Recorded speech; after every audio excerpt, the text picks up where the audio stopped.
I had to sleep with my sister to prove to my parents that she was obsessed with me. It all started when she would bury her head under my skirt. She kept challenging me to climb an old treehouse, which I finally did, only to realize she could see up my skirt as I climbed. I screamed at her to stop looking, and she acted like I was disgusting for thinking she was looking. The whole situation was super weird, so I just let it go and never mentioned it again. A few months later, I caught her looking at my photos on my phone. Of course, a big fight happened, and my parents got involved.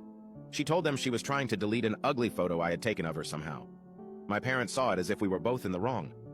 I didn't have anything scandalous there, but it just felt so wrong for her to be looking at my photos. 2 years later, when we were moving to a new house, my sister and I found out we would be sharing the same bathroom. My sister acted annoyed, but I could see the smile on her face. She never knocked when I was in the shower. Instead, she just tried to see if the door was locked. Eventually, the inevitable happened. I forgot to lock the door, and she barged in. Fortunately, I was still dressed.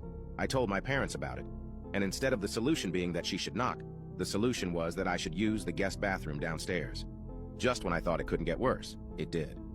A few nights ago, after a family barbecue, I went back to my room and noticed that the pants I had changed out of before everyone arrived were out of the laundry basket and on the floor.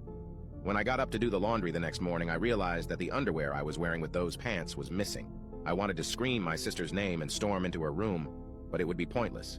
The idea of confronting her about it, and her trying to manipulate me again, was so exhausting that I simply didn't say anything. I knew my younger sister was guilty, but I had no concrete proof, and I was sure that if I confronted her or told my parents, she would just try to manipulate me again and make me feel crazy. As I suspected, a few days later I noticed that some of my white and black underwear were missing from my dresser, but this time I didn't say anything and acted like I didn't know anything.